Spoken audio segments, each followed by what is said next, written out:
A continuación, para ya dar paso al seminario, quisiéramos presentar al docente del día de hoy.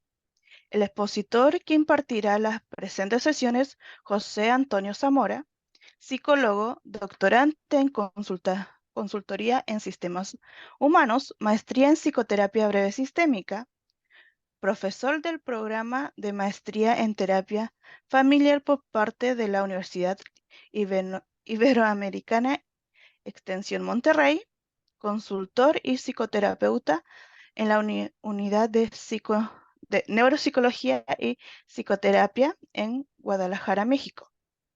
Sin nada más que agregar, le damos paso a Antonio para que inicie la exposición del día de hoy. Muchas gracias, Ruth. Muchas gracias. Buenas noches a todas y todos. Me da mucho gusto estar con ustedes. El día de hoy les mando un saludo con mucho entusiasmo desde Zapopan, área metropolitana de Guadalajara, en Jalisco. Por ahí vi una persona que saludó desde Jalisco, capaz que estamos por aquí cerquita, casi vecinos. Muy bien, ¿qué es lo que tenemos para hoy? Son tres cosas que me gustaría abarcar y utilizar el tiempo de la mejor forma. Una, estamos hablando de ruta hipnoterapéutica. Eso significa que vamos a hablar un poquito de hipnosis. No hay chance de extenderme mucho de bases de hipnosis y demás.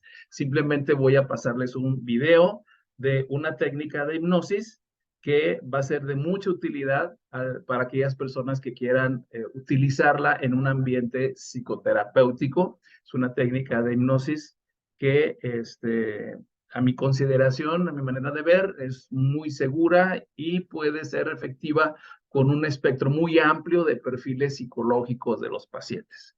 ¿Ok? Y remarco, un perfil de un espectro amplio, no para todos. O sea, no existe que yo sepa una técnica infalible.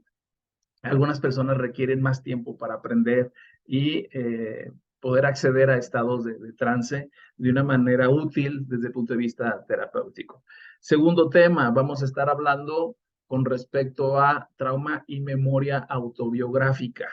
¿Sí? Tampoco es la intención hacer una disertación amplia, vasta y que colme el tema de lo que es la memoria autobiográfica y trauma. Simplemente vamos a ver lo suficiente para colmar la agenda de hoy y que tenga sentido todo lo que vamos a estar haciendo, porque donde me quiero dedicar un poco más es en la parte de la intervención.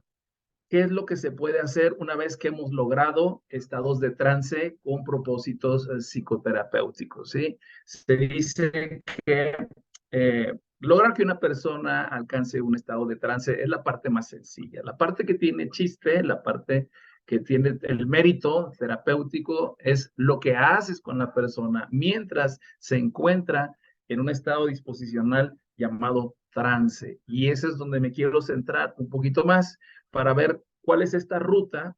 Por ruta me estoy refiriendo a cuáles son el camino, cuáles son los pasos que nos conviene considerar al momento de armar la agenda terapéutica y luego ya irla desarrollando a modo de que el mismo consultante o el mismo usuario, usuaria, vaya progresando, ahora sí que respetando sus modos, sus tiempos y sus facilidades.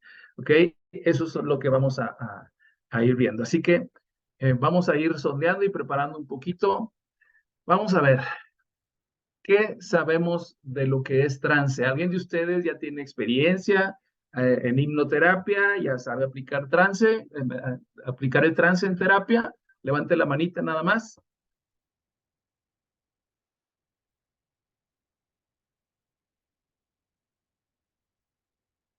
Héctor, muy bien. ¿Alguien más?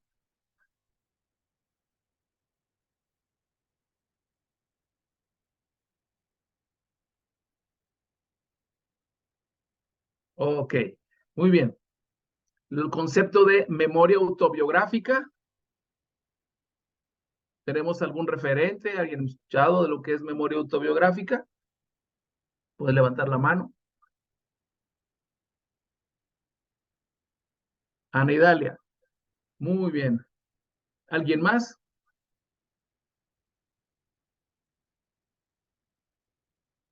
Muy bien. Patricia, Gabriela, Muy bien. Vamos a ver, Gabriela, que te tengo aquí a la vista. ¿Puedes abrir la cámara tantito, por favor?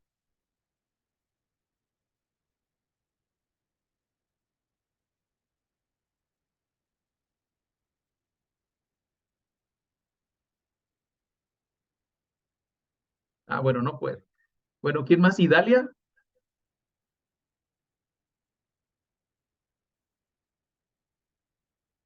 Ah, Idalia. Ok, gracias. Idalia, vamos a rebotar ideas. ¿Qué te acuerdas de lo que es la memoria autobiográfica? Dana, Idalia, síguele. Ajá. ¿Ya me escuchan? Sí, te escucho. Ah, muy bien.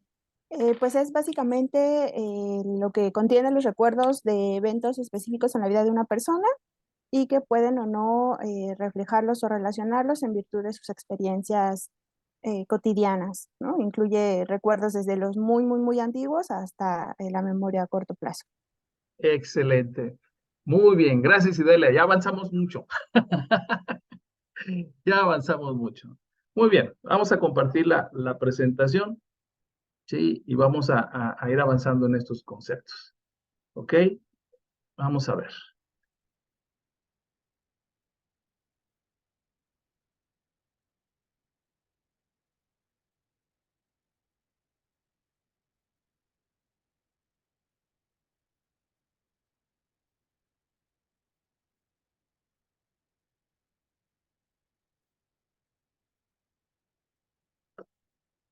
Perfecto. Muy bien, lo que queremos lograr con esto tiene que ver con fenómenos que permiten la reedición constructiva de la memoria autobiográfica en estados de trance. La implicación que tiene esto, la implicación que tiene esto es de que en algún punto podemos nosotros enriquecer los recuerdos, podemos editar los recuerdos de tal manera que dentro de un marco seguro, dentro de un marco saludable, podamos permitir que la persona construya narrativas ricas con respecto a ciertos pasajes de su vida. Particularmente, como estamos hablando de eventos traumáticos, pues de esos pasajes de la vida en los cuales tuvimos que atravesar por una circunstancia difícil, una circunstancia exigente, potencialmente dañina, ¿sí? Y que nos va dejando secuelas a lo largo del tiempo y a veces se puede extender esas secuelas a lo largo de casi toda una vida. ¿Ok? Entonces, una de las pretensiones es como a través de este tipo de maniobras, este tipo de procedimientos, podamos hacer algo para ayudar a aliviar esa parte que es el motivo de consulta de mucha gente, que al menos en lo que a mí respecta, me toca atender. Muy seguramente a algunos de ustedes les ha pasado lo mismo. ¿Ok?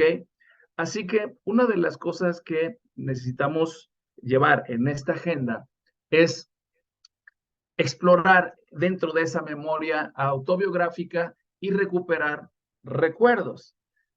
Básicamente, buscamos recuperar en la memoria primeramente los hechos y separarlos de lo que son interpretaciones, de lo que son significados, de lo que son narrativas posteriores. Buscamos hacer una especie de pesquisa de tal manera que podamos responder a la pregunta ¿qué pasó? ¿Qué, dónde, cómo, quién? Lo más descriptiva posible. Y yo sé que al momento de recordar una experiencia es difícil separarla de lo que son los hechos y lo que es el procesamiento posterior, todo lo que es significación, todo lo que son sesgos, todo lo que son omisiones, distorsiones y generalizaciones. Se entiende y precisamente de eso se trata, de tratar de hacer una deconstrucción y deslindar cada parte para poder acomodarlas. El siguiente paso, cuando ya hemos podido recuperar el recuerdo de los hechos lo más depuradito que se pueda, consiste en buscar cómo podemos reeditar, ya sea a través de los mismos hechos, encontrarle un significado distinto, encontrarle una interpretación diferente, encontrar algún otro tipo de narrativa que sea de utilidad terapéutica, entendiendo por utilidad terapéutica que abone a favor del objetivo de lo que está pactado trabajar con las personas. ¿Ok? No se trata de cambiar por cambiar. El cambio tiene sentido en la medida en que va con una dirección pactada con, en este caso, nuestros consultantes. ¿Ok?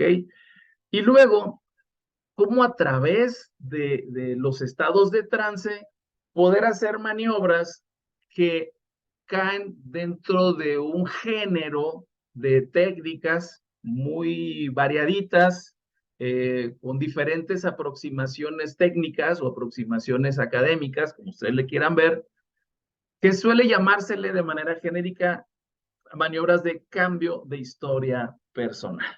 ¿Ok? Obviamente que es un título metafórico, es un título alegórico, la historia personal, al menos lo que ya se vivió, no se puede cambiar, pero cuando hablamos de historia, estamos hablando de narrativas, entonces las narrativas sí las podemos deconstruir y sí las podemos actualizar en un sentido terapéutico. ¿Ok? Esa vendría siendo una ruta, vamos a decir, general de lo que vamos a ir viendo. ¿Ok? Ahora bien, antes de entrar a la cuestión de la memoria autobiográfica, quiero que veamos un video de una maniobra de trance que se le llama maniobra de Dave Elman. ¿Ok? Es una maniobra que yo lo utilizo por las razones que les comenté hace rato. Sí, es una maniobra razonablemente segura para efectos terapéuticos. Sí, es una maniobra con un espectro de eficacia amplio en cuanto a perfiles y de personas que acuden con uno. Y ahorita lo van a ver, se presta también para otro tipo de exploración de fenómenos de trance. El video que van a ver, los contextualizo, es un video didáctico, es un video de una demostración que me tocó hacer en una capacitación a colegas. En una capacitación de las personas que salen ahí, son psicólogos también, psicólogos dedicados al área de la salud mental. Y pues lo que van a ver es una persona que hizo favor de participar como voluntaria para la demostración de esta. Como parte de la agenda de ese taller que se impartió, también van a alcanzar a ver una maniobra posterior a lo que viene siendo el cuerpo de la construcción del trance, que viene a ejemplificar cómo durante el trance uno como terapeuta puede optar por elicitar, por facilitar ciertos fenómenos de trance que para el tema que nos viene hoy tienen que ver con reedición, reinterpretación y construcción de narrativas. Nada más que la maniobra que van a ver ahí es una demostración de otro tipo de sugestión, nada más sería contextualizarlo para el objetivo de la conferencia que tenemos hoy. ¿Ok? Entonces vamos a compartir el video.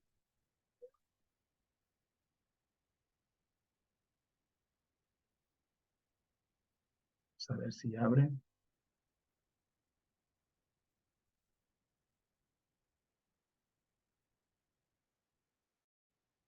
Algunas partes no alcanzó a salir con subtítulos, ¿verdad? Pero creo que sí se alcanza a distinguir lo que se está diciendo de manera razonable.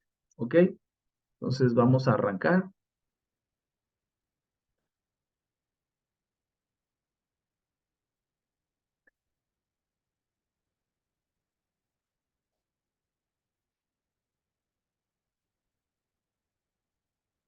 Es como si, por ejemplo, tú aprendas en la sector fuerte y sientes la tensión, ¿vale? Y luego llega un momento donde cuando lo aflojas las manos, sientes la diferencia de cuando vuelves a aplicar, de la vuelves a aflojar, ¿sí notas? Esa sensación de es lo que también la describe. Entonces, yo te voy a pedir que fijes tu vista hacia la pared que puedes dejar aquí. Y en algún momento yo voy a poner mi mano en frente. Te voy a hacer la señal para que cierres los ojos, relajes los párpados y luego lo vuelvas a abrir. Y así es como vamos a empezar. Cuando ya hayas relajado tus ojos, después lo que va a pasar es que yo voy a tomar tu mano de esta manera y te voy a pedir que relajes tu cuerpo y te voy a sacudir para que te relajes y luego la voy a soltar para que tú también vayas retroalimentándote de la relajación de tu cuerpo, ¿ok? Cuando ya hayas relajado tus ojos, cuando ya hayas relajado tu cuerpo, entonces lo que va a seguir, lo que va a pasar es que mentalmente te voy a acompañar para que cuentes del 100 descendiendo, en donde en la medida que vas descendiendo te relajas un poquito más y va a ser como que la medida que vas descendiendo en los números, pues no se te pierden, llega un momento donde tú no los ves porque tú ya también perdiste y tú también estás muy relajado. Eso es lo que va a pasar. Claro, estamos en la mano, muy bien. Perfecto, entonces con una respiración profunda. Y la pusiste en la pared. Y entonces relaja tus párpados. Eso es, relaja tus párpados, relaja tu mente. Eso es, pero relajado. Cierra y nota cómo se relaja. Nota la música. Podemos abrir y nota la diferencia para que ahorita lo vuelvas a cerrar. Notes cómo se siente la música.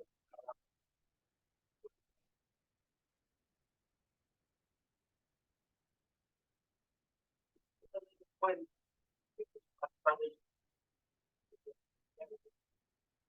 porque notas cómo se relaja, notas cómo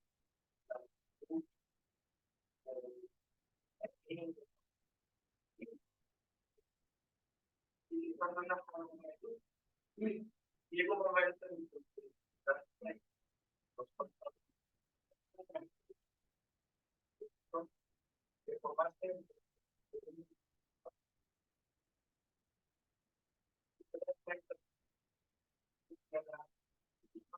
la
noventa y más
Muy bien. Hasta aquí es lo que viene siendo la maniobra de inducción de trance. Esta persona ahí ya está en trance.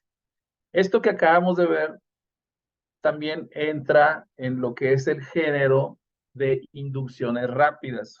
Si ustedes les llama la atención el fenómeno del trance y maniobras de inducción de trance, van a ver ustedes que hay diferentes categorías o clasificaciones de inducción en trance generales. Por ejemplo, hay las inducciones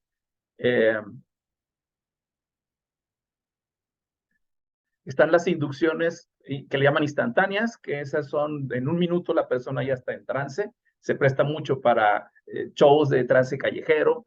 Están este grupo que son trances cuya maniobra, si ustedes se dan cuenta en el video, contando la explicación, desde ahí empieza la maniobra. Hasta el punto de aquí han pasado 6 minutos y medio. Y hay otro tipo de inducciones de trance que llevan todo un desarrollo un poco más extenso. Todo está en función del propósito y la agenda terapéutica y la persona con la que estás tratando. Hasta aquí. Una vez de que la persona ya está en trance, entonces viene lo que es el trabajo en el trance, que aquí pues la idea es coadyuvar dentro de una agenda terapéutica mucho más amplia, a través de estos mecanismos, trabajar la parte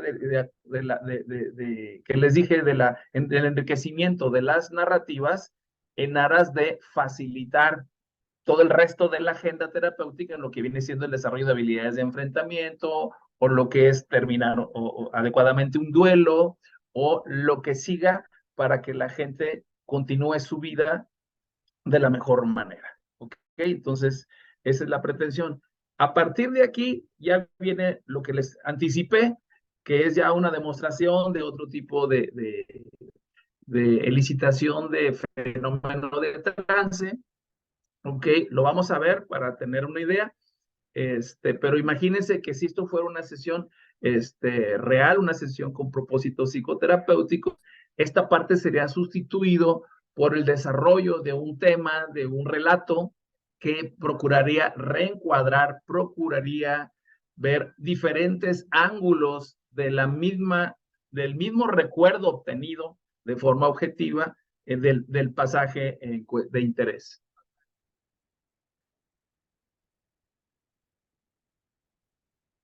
Vamos a ver lo que sí.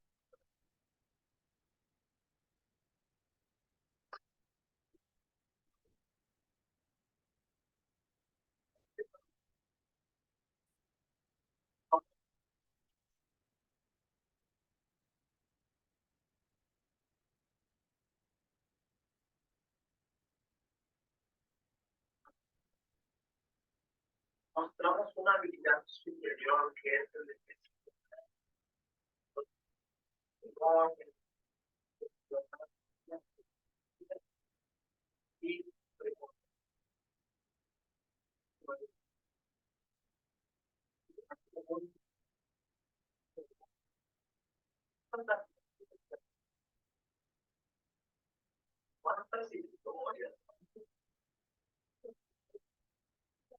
y en este fragmento pues no se generaron los subtítulos, pero prácticamente lo que le estoy diciendo es que de alguna manera puede recordar cuántas anécdotas graciosas ha tenido en la vida, cuántos episodios donde le ha generado una sonrisa, una carcajada, un buen humor, ¿ok? Es básicamente lo que estoy sugiriéndole en esta parte que no se alcanzan a salir los subtítulos, pero pues ahí, básicamente, ahorita se van a volver a generar los subtítulos para el segmento posterior.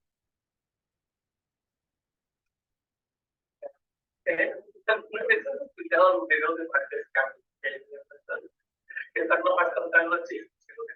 ¿Te ha pasado que te cayó de risa? Sí, eso es excelente, excelente. Y fíjate que está muy padre vez que tú escuches que yo trono los dedos, te vas a sentir feliz y caer la pista. También que la vida, que los dedos te quedan felices. Y no,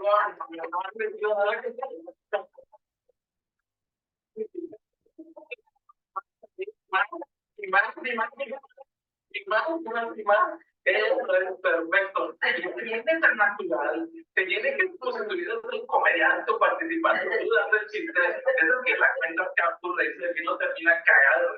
Mami, no, ¿verdad? Como ese chiste mamarrón acá.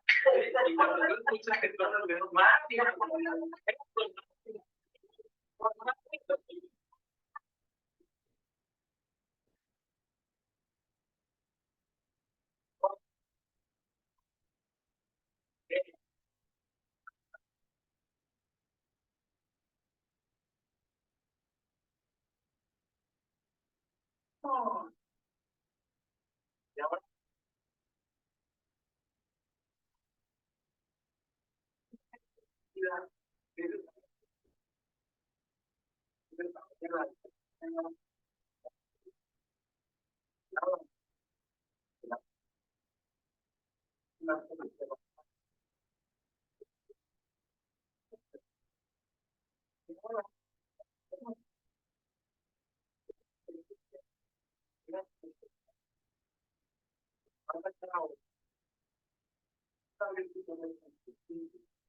vamos a empezar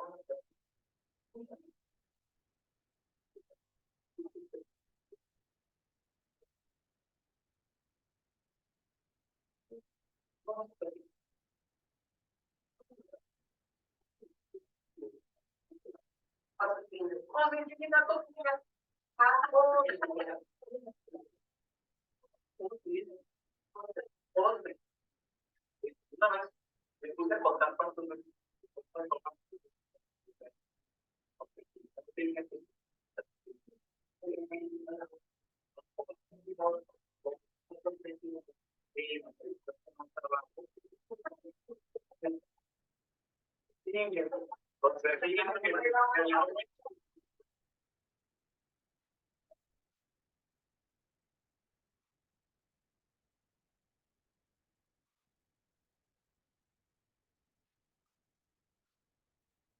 acabas de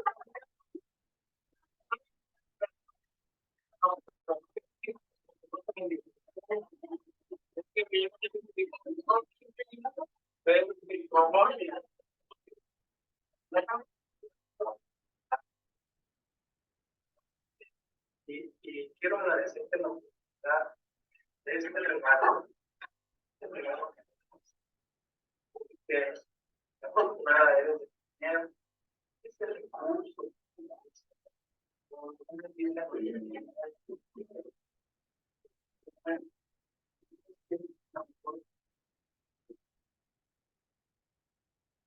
Yo quiero agradecerte.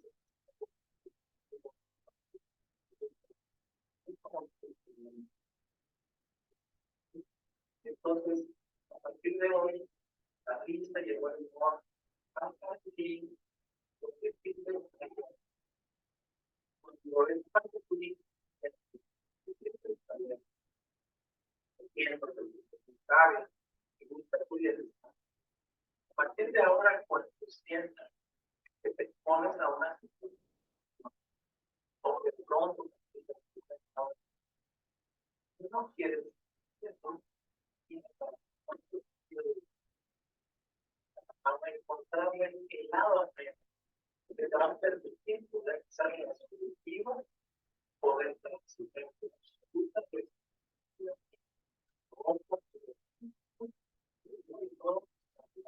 en cualquier actividad o cualquier creo que tengas de acompañar, tienes de buen espíritu. Estas ideas, pero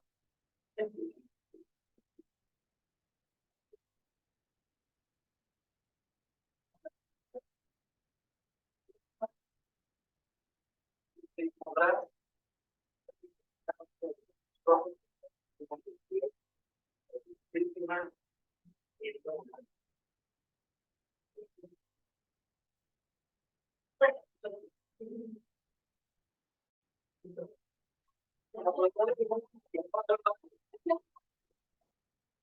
Muy bien. Ok. Ese sería un ejemplo, la primera parte que les comenté de lo que es una inducción básica. Ya al momento de cuando veamos el taller, podemos hacer una explicación más amplia. Hay más destrezas, hay más detalles técnicos que comentar con respecto a la técnica, sí, pero pues ahorita por cuestiones de tiempo y la agenda, nos lo vamos a dejar para cuando entremos al taller dentro de 15 días. ¿Ok? Muy bien. Ya logramos que la persona entre en trance. ¿Cuál es la utilidad del trance? El trance nos sirve para muchas cosas. Por ejemplo, lo que es en un esquema terapéutico, vamos a decir clásico, cuando estamos tratando eventos traumáticos, es primero tratar de modular, moderar la parte de ansiedad o la parte más reactiva, emocional con respecto al acontecimiento. ¿Ok? Que generalmente algunas trayectorias académicas te dicen, empieza por enseñar ejercicios de relajación, ejercicios de respiración, y ustedes sabrán que pues lo que busca es primero trabajar la parte de la modulación emocional, con todo lo que implique de autorregulación, etc., etc. Cuando la persona logra manejar su estrés, logra manejar esa parte fisiológica o psicofisiológica, como tú le quieras llamar, entonces eso te dispone a ir desarrollando otros principios de desensibilización ante las memorias en relación a los eventos traumáticos o de sensibilización por ahí a ciertos condicionamientos relacionados con respecto al evento traumático, ¿ok? Junto con eso, se presta para que la persona vaya desarrollando otro tipo de recursos de enfrentamiento, como por ejemplo, a nivel cognitivo tenemos las autoinstrucciones como recurso mediacional para regular las reacciones psicofisiológicas, ¿sí? Y también como recurso tenemos, repito, la parte de la generación de narrativas y significados sobre los eventos. Y hacia eso quiero centrarme ahorita. ¿Ok? Fíjense, si bien ahorita la compañera nos hizo una muy buena síntesis de lo que por lo pronto aceptemos como referente de lo que es la memoria autobiográfica, ¿sí? La memoria autobiográfica, ahorita conceptualmente hablando, se habla de la cuestión de memoria autobiográfica y trauma, porque de alguna manera está implicada un evento que queda registrado en nuestras estructuras neurológicas de memoria, queda inserto en unas, si tú quieres, procesos más elaborados cognitivos de lo que es la ubicación de experiencias de vida, tiene identificado momentos, inclusive como agente de alguna manera partícipe de primera mano, que me dice, yo viví esta experiencia y no estuvo chida, me dolió mucho, me asustó mucho, me sentí en peligro, y a partir de ahí, ya sabemos, las secuelas emocionales, las secuelas psicológicas que salen, que puede ir desde memorias intrusivas, memorias procedimentales intrusivas, que son los ataques de ansiedad que a veces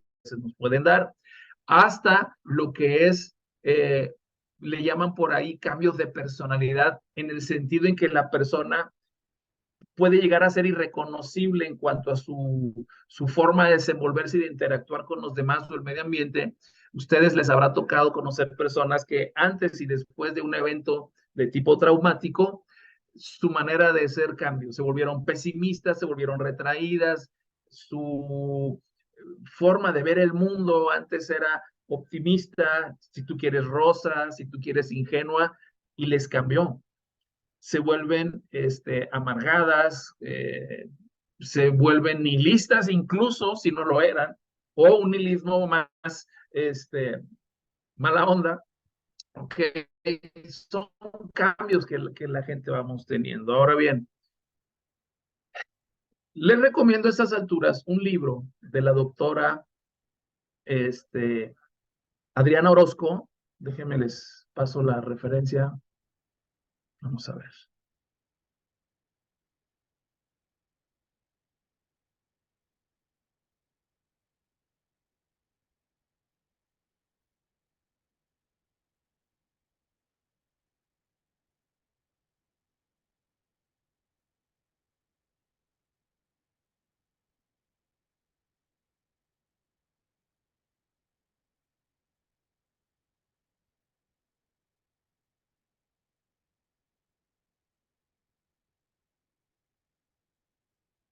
Aquí le tengo. Aquí está.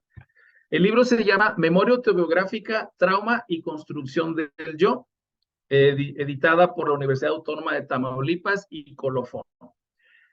Ahí en ese libro ustedes van a encontrar un desarrollo completo de lo que es, ajá, sí, después de pandemia salieron muchas cosas y siguen saliendo, pero bueno, en ese libro van a ver más información con respecto a las cuestiones de la memoria autobiográfica, pero también me interesa este punto, ¿sí?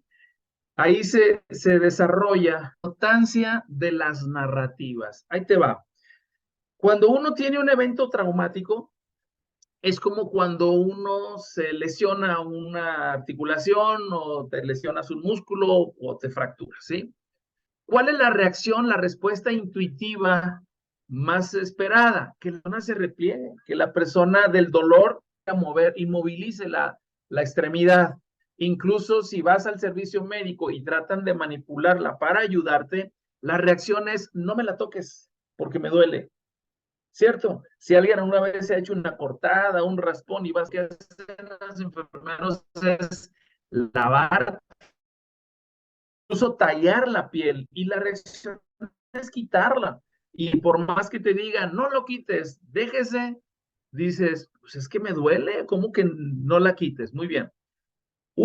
Si me valen esta analogía, una respuesta intuitiva cuando uno tiene una mala experiencia es evitar el tema.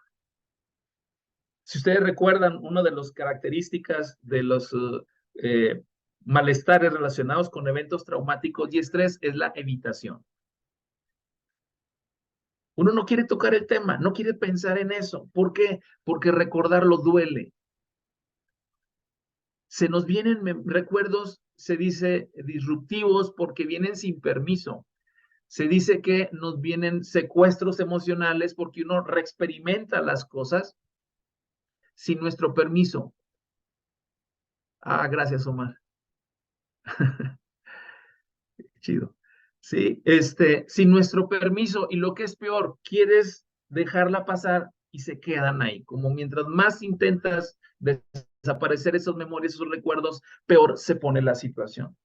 Y es obvio, ¿sí? El tema de evitar eso tiene un costo a mediano y largo plazo, ¿sí? En el corto plazo, pues sí, te ahorras el recordar, te ahorras mediano y largo plazo, estás siguiendo la receta para posiblemente un estrés postraumático, ¿sí? O un estrés postraumático tardío, ¿ok?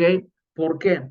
Porque se ha encontrado que cuando uno, fíjate bien, cuando uno es capaz de construir primero narrativas ricas del evento, es decir, que pueda recordar los hechos lo más rico posible en detalles, aunque te duela, ¿ok? Y luego construyes narrativas al respecto, aunque en corto plazo duela, pero en mediano plazo y a largo plazo tiene un mejor efecto.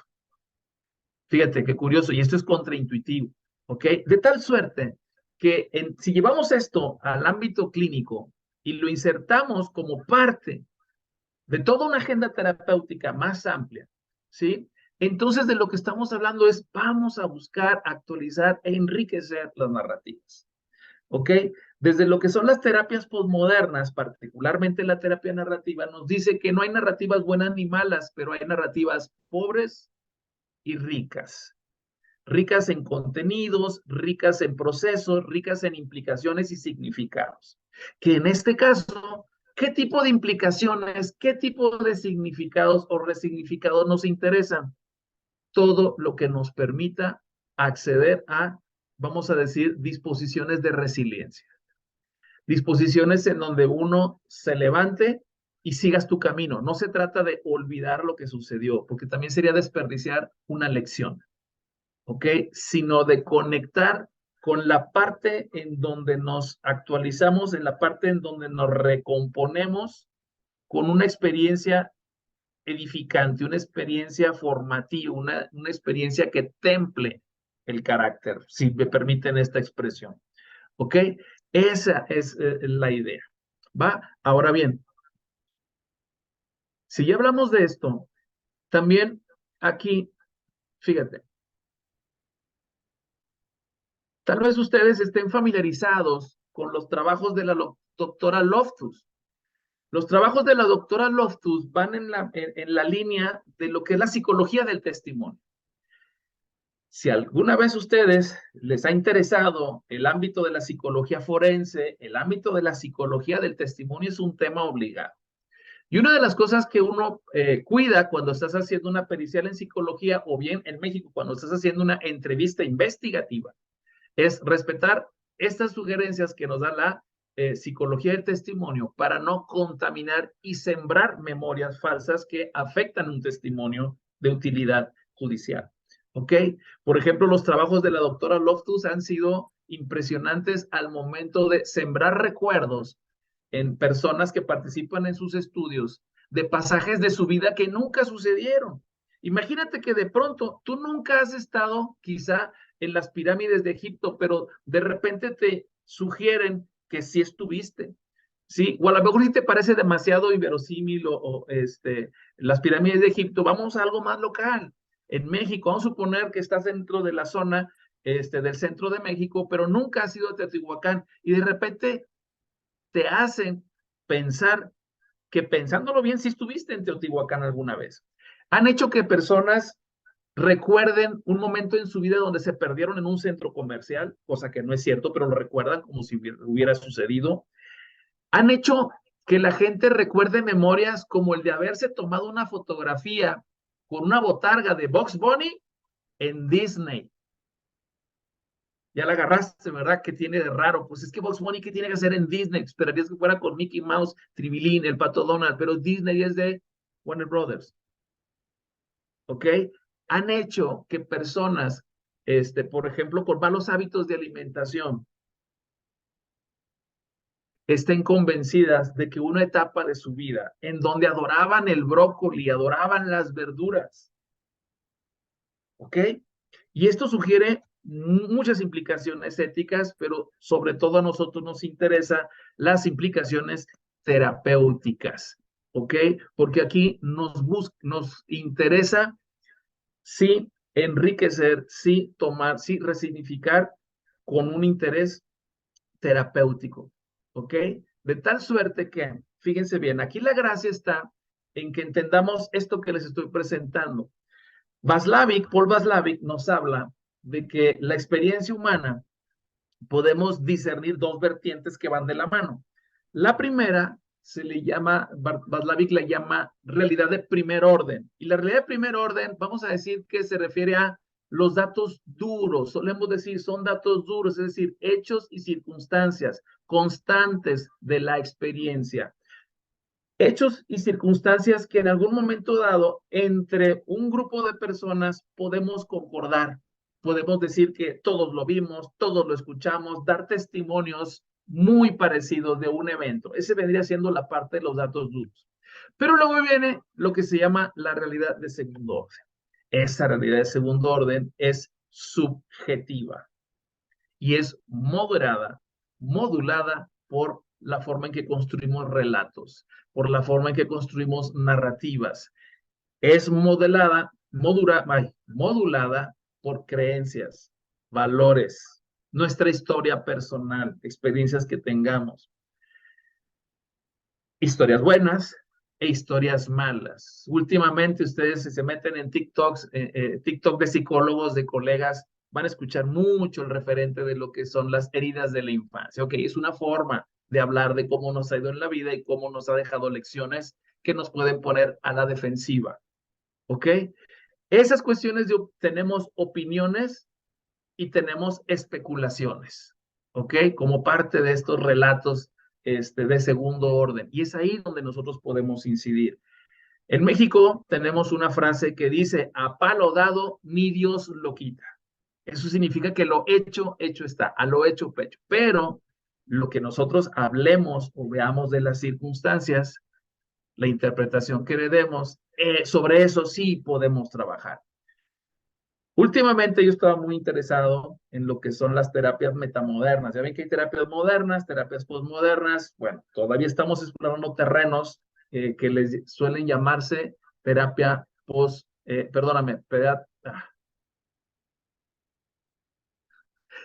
es difícil, es difícil. La pregunta de Patricia Hernández tiene mucho sentido. ¿Cómo podemos nosotros identificar una memoria falsa con el cliente durante una sesión?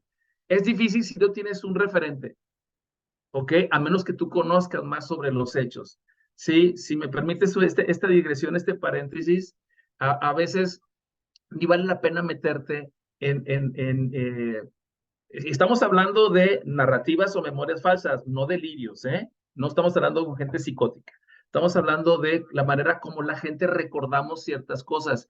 Y si recuerdas lo que aprendimos en la universidad sobre cómo funciona la memoria a largo plazo, la memoria es construida, es sintetizada. La memoria no es como una fotografía fiel a lo que está registrando. La memoria aplica mucho de los conceptos de memoria semántica y es a través de ciertas pistas llenamos ciertos huecos en base a muchos. Así que a veces tendrías que tener claro cuál es la importancia de construir narrativas sobre reconstrucción de hechos. Hay puntos en donde sí es muy importante. Estamos hablando de psicoterapia. ¿Ok? Por ejemplo, a veces cuando estamos hablando de terapia familiar o terapia de pareja, es muy útil establecer cómo fueron los hechos por ambas participantes y a partir de ahí discernir cuáles son las conjeturas, cuáles son las opiniones, porque se requiere para estos enfoques terapéuticos que haya un discernimiento entre hechos y opiniones, ¿ok? Porque es muy común que por sesgos cognitivos o realmente porque la gente tiene una agenda rara ahí, mezclen y hagan pasar opiniones por hechos, que hagan pasar opiniones con juicios normativos. Pero bueno, es muy válida la pregunta. ¿Sí? Es correcto, es correcto. Por ejemplo, cuando yo hablo con niños o adolescentes, necesito un adulto que me esté dando tips de que realmente eso pasó o no pasó. Muy diferente si estamos hablando de psicología forense. En psicología forense, sí hay protocolos, sí hay formas de trabajar lo que es la confiabilidad de relatos, porque en esos ámbitos la gente está altamente motivada a mentir, a fingir, y es importante tener esos controles, pero en terapia se utiliza como parte del 4, ¿sí? Como un estilo de la persona ser muy precisa o muy vaga o que ponga mucho de su cosecha y se utiliza como parte del diagnóstico y como parte de un recurso para el tratamiento, ¿ok? Y podemos hablar mucho más de eso. Así que a lo que nos viene al caso es que si vamos a aplicar un procedimiento que se llama reencuadre, ¿sí? Gracias. Si vamos a hablar de reencuadres, los reencuadres tienen una estructura para hacerse. ¿Sí? El reencuadre que tiene esa estructura parte de, primero, separar cuáles son los datos o los hechos que uno percibe y cuáles son las interpretaciones sobre los mismos hechos. ¿Ok? De tal suerte que lo que vas a reencuadrar básicamente son las impresiones, son los opiniones, son los significados, no los hechos.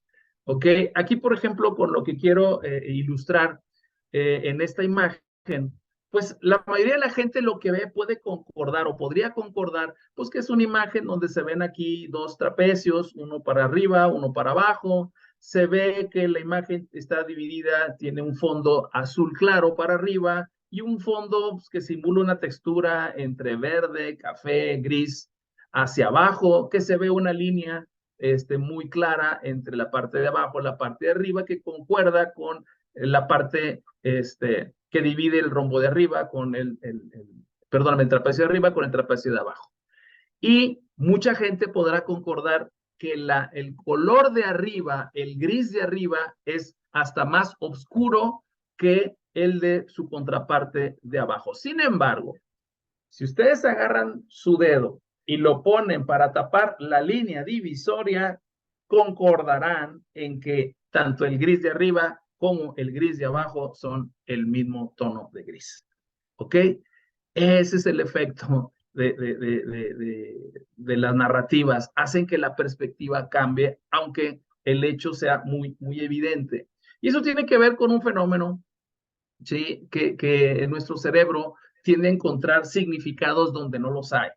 Se le suele llamar apofenia. Y una de las formas de la apofenia y la pareidolia, que es de buscar rostros en configuraciones al azar de ciertas formas.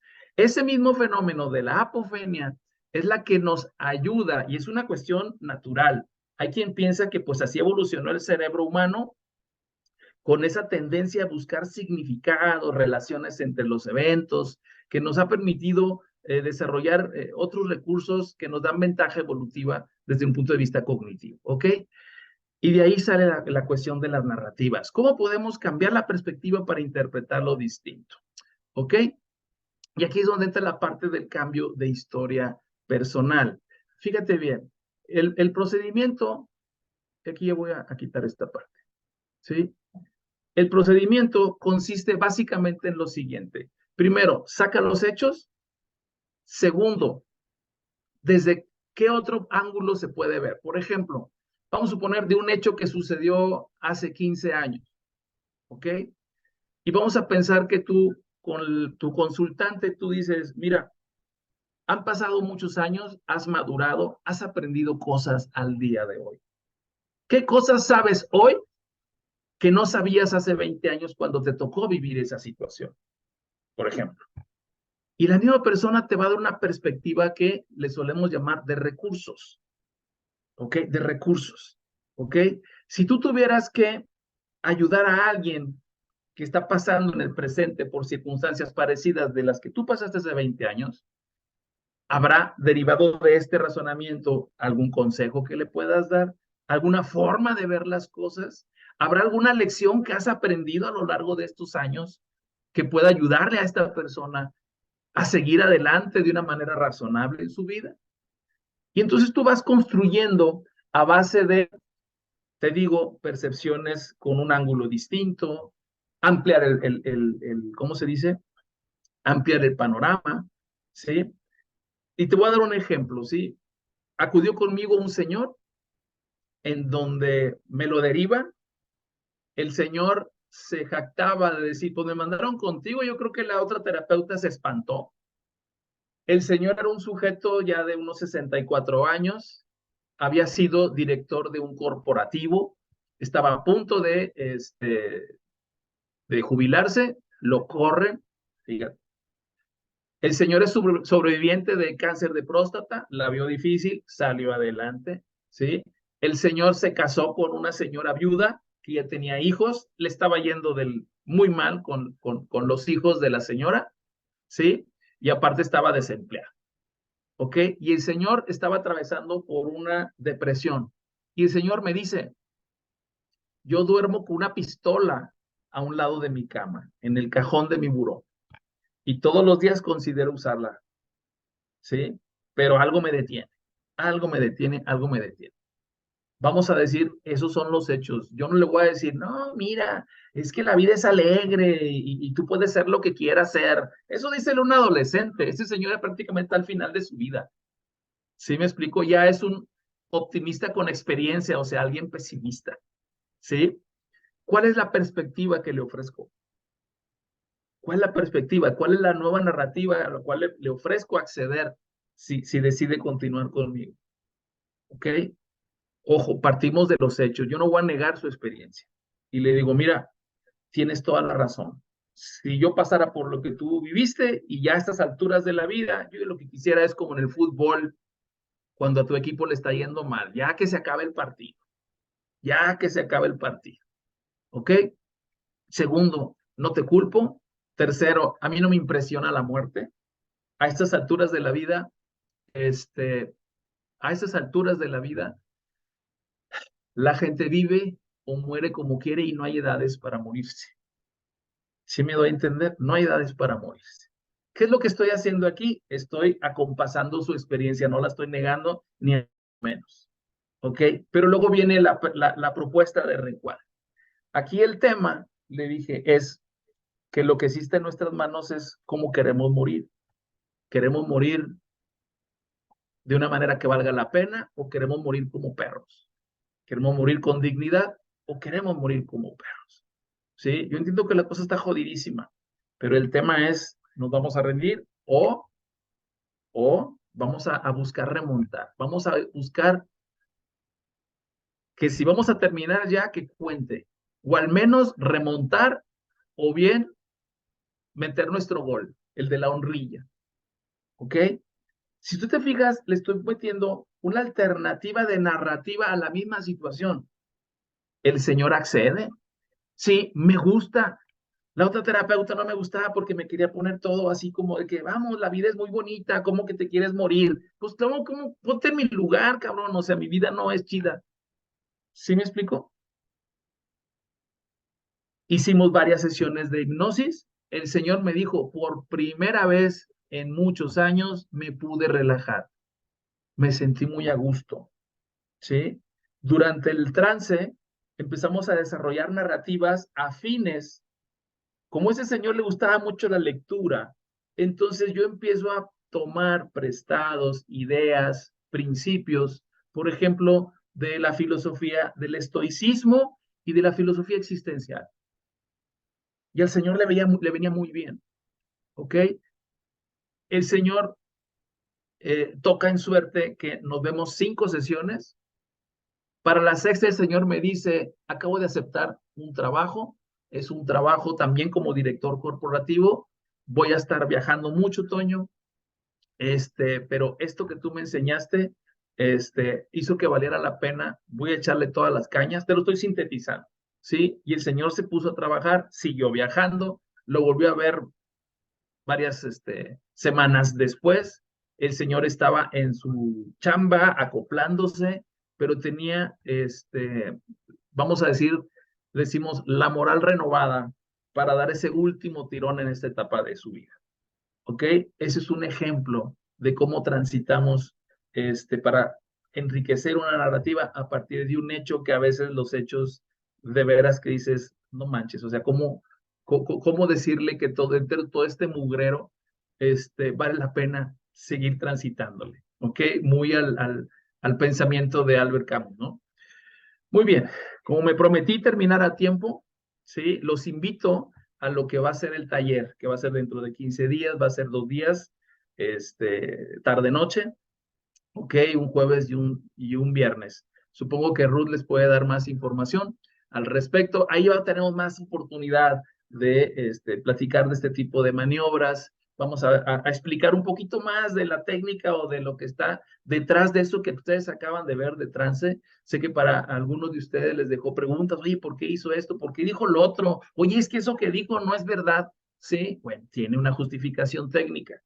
¿Ok? Que en su momento, en su oportunidad en el taller, podamos, si es pertinente, comentarlas y disipar algunas dudas. ¿Ok? Entonces, no sé, Ruth, algo que quieras agregar. Estamos ahorita en tiempo de preguntas o comentarios. Sí, que estamos en tiempo de preguntas, exactamente. Entonces, el que desee hacer una pregunta, por favor, levantar la mano o escribirla si no quiere hablar.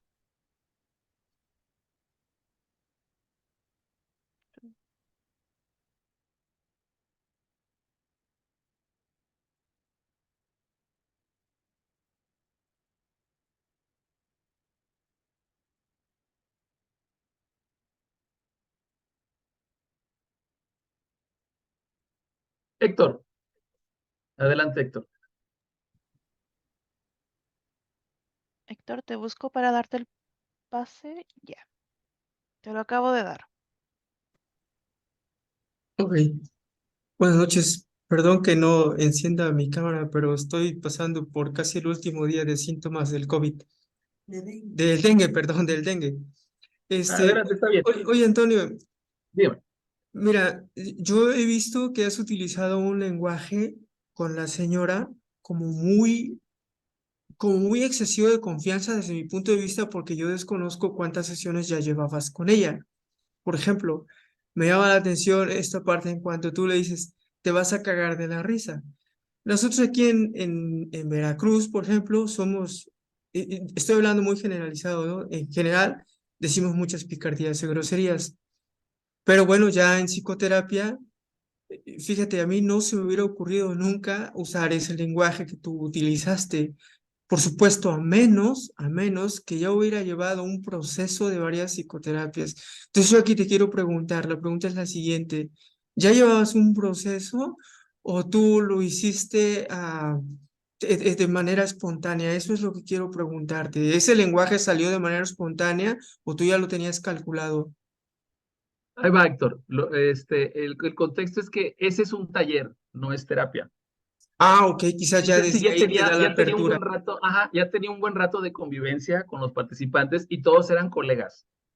Ok, ok, ok. Entonces, claro que ya había un contexto de rapport previo, Sí, de sí, cierta familiaridad en la dinámica sí, con el grupo, con lo cual, pues, me pude permitir eso, ¿sí? claro, claro, Este, comprendo pero tienes ahora. razón, ya en lo que es en el contexto terapéutico, pues, hay que tentarle el agua a los camotes, ¿sí me explico? O sea, Claro, uno no hace eso en frío. claro. Estoy Sí, de claro. acuerdo contigo. Gracias, gracias, A ti. Antonio. A ver, estoy viendo aquí preguntas. Esas técnicas, ¿cómo son utilizadas con personas con adicciones? Eh, Dependiendo qué tipo de adicción sea, este, igual, aquí esta forma estamos hablando para cuestiones traumáticas, es decir, personas que han vivido por un suceso difícil. En la cuestión de las adicciones, obviamente la agenda es muy amplia y debe de cubrir muchos otros aspectos, sobre todo un tratamiento multidisciplinario, pero en la cuestión del trance, se puede trabajar en la cuestión desde el manejo de los síntomas de la abstinencia, desde lo que es el manejo de la expectativa, pero también en lo que es la parte para propiciar el tránsito del paciente que está en una etapa contemplativa hacia la acción. Es como cuando ya te asustan porque te dicen te vas a morir y ahí sí la persona quiere cambiar. Sí, pero a veces el adicto y sobre todo los que anexan no van por su propia voluntad, los llevan.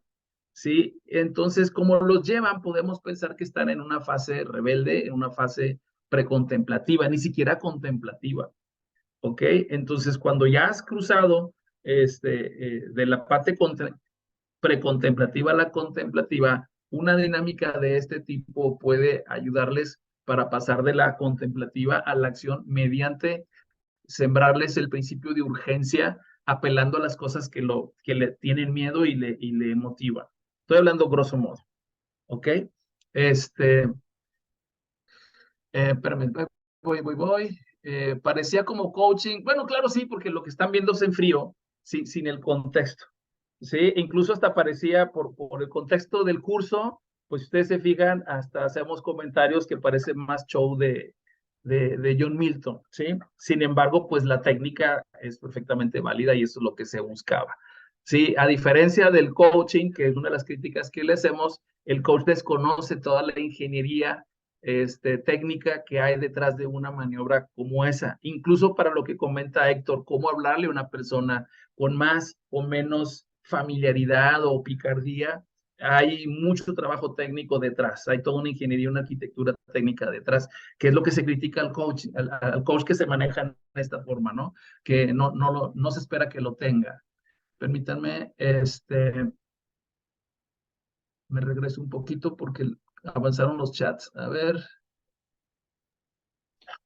La siguiente pregunta es, ¿cómo puedo desatorar en el PX que evite temas?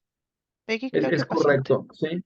La cuestión es, si tú identificaste que hay ciertos temas que son importantes que hablar, y estamos hablando dentro de este contexto que los evita por la ansiedad que les ocasiona, primero yo discerniría si es necesario tocar cierto tema.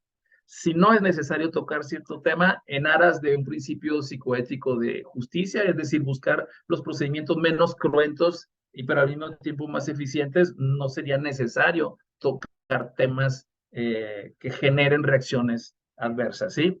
Si tú en tu discernimiento dices, es que lo tenemos que tocar, hay ciertos ejercicios para que la persona genera cierta resiliencia o ciertos mecanismos de enfrentamiento previos para ponerla a punto para que pueda tratar ciertos temas de una manera segura e inclusive ejercicios dentro de trance para prepararla para que se puedan hablar de ciertos temas que el solo hecho de recordarlos generan molestias.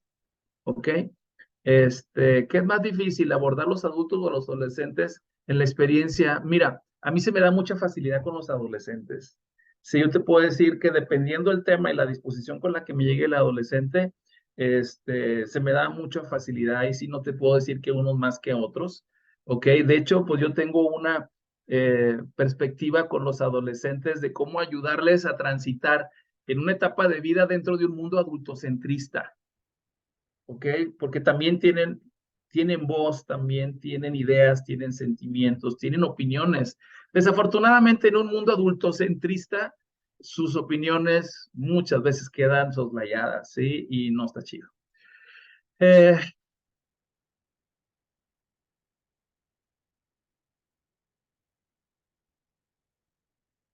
Bueno, sí, cierto, o sea, pero también coincido con Patricia, cómo se identifica una memoria falsa con el paciente en sesión. Es difícil si no tienes un referente. Es difícil a menos que conozcas ciertos principios de lo que es la detección de mentiras que suelen utilizarse en otro tipo de ambientes, ¿ok? Vas a identificar las mentiras más burdas, las mentiras más inverosímiles por cuestiones de que hay contradicciones contra las normas existentes, contra se dice, principios de la experiencia, cuestiones de sentido común. Ese es tu primer filtro. ¿Ok? Pero siempre hay un nivel en donde, sobre todo cuando estás hablando de impresiones y de opiniones, conjeturas y demás, ahí sí ya es un terreno muy subjetivo y lo tomas simplemente como parte de una narrativa tal cual, ¿no? A menos que consideres que sea indispensable llegar a cómo sucedieron los hechos lo más fiel, te echas un clavado, pero si no es indispensable, pudiera ser hasta una pérdida de tiempo, ¿ok? Pero eso ya queda a tu consideración. Dice Fati, en una paciente que observó cómo asesinaron a su esposo, que observó cómo asesinaron a su esposo al lado de su hija adolescente, puedo comparar la historia de vida entre su hija y ella para tener una memoria más real. Muchas gracias, disculpe, no puedo encender el micrófono. No te preocupes. Estoy tratando de entender la pregunta, de que si puedo comparar la historia vivida entre su hija y ella para tener una memoria más real, memoria real de la mamá o de la hija, ¿sí? En todo caso, pudiera ser de utilidad si así lo consideras que entre las dos se den soporte, pensando en que puedan recordar los hechos de una manera segura, en donde la mamá le dé soporte a la niña y a lo mejor en presencia de la niña, la mamá agarre resiliencia, agarre recursos, se haga de restos para poder hacerlo, ¿sí? Pudiera suceder, es cuestión de calarse. ¿Ok? Dice, ¿se podría trabajar con síntomas de angustia y síntomas psicosomáticos en caso de experiencias traumáticas? Sí, sí se puede. Sí, de hecho, esa es la idea, esa es parte de lo que vamos a ver en el taller. Sí, ¿cómo se registra la asistencia al seminario? Ya contestaron, ya contestó Ruth. ¿Ok? ¿Y ese dónde lo puedo dar? Muy bien. Eso ya son preguntas para Ruth. Somos seres biopsicosociales y espirituales que nos tenemos que adaptar y pues llega a esta parte de la mentira para la adaptación o aceptación. De alguna manera, sí. Lo que pasa es que el concepto de mentira puede ser tomado como una cuestión descriptiva, ¿sí? O bien puede ser tomado como un comportamiento con otras intenciones o doloso. En todo caso, en el argot solemos llamarle a veces que son ilusiones, que nuestra mente, por mecanismos de defensa, así es como acostumbra a operar. Es muy frecuente, por ejemplo, los sesgos cognitivos, la tendencia a simplificar, a omitir, distorsionar o generalizar. Ahí se pierde mucha información y al perderse información perdemos fidelidad de cómo registramos y cómo reportamos los hechos. Si a eso le llamamos que es una mentira, sí, sí es cierto, nos creamos muchas mentiras y tratamos de equilibrarnos porque tampoco puede ser todo mentiras. Digo, uno no puede pasar una pared sin lastimarse, y no puede uno crearse la mentira de que si yo lo creo, lo puedo, ¿no? O sea, hay un principio de realidad que siempre nos va a ubicar. En la manera en que podamos equilibrarnos y transitar en esa realidad de primer orden que siempre te va a ubicar, y cómo la interpretamos o lo que signifique, pues es parte de ese fenómeno humano que le llamamos vida, condición humana o salud mental. Vamos a ver qué más tenemos. Sí. Bueno, muchas gracias. Hasta aquí las preguntas. Vamos a continuar con el sorteo. Les agradezco bastante su participación, su paciencia. Me va a encantar verles en 2 semanas más en el taller. Les dejo en manos de Ruth para el sorteo. Muchas gracias. Buenas noches. Que descansen. Ya. Primeramente queremos agradecer la participación de cada uno de ustedes en el presente seminario, como también agradecer a Antonio Zamora por la excelente exposición que ha dictado el día de hoy. Muchas gracias.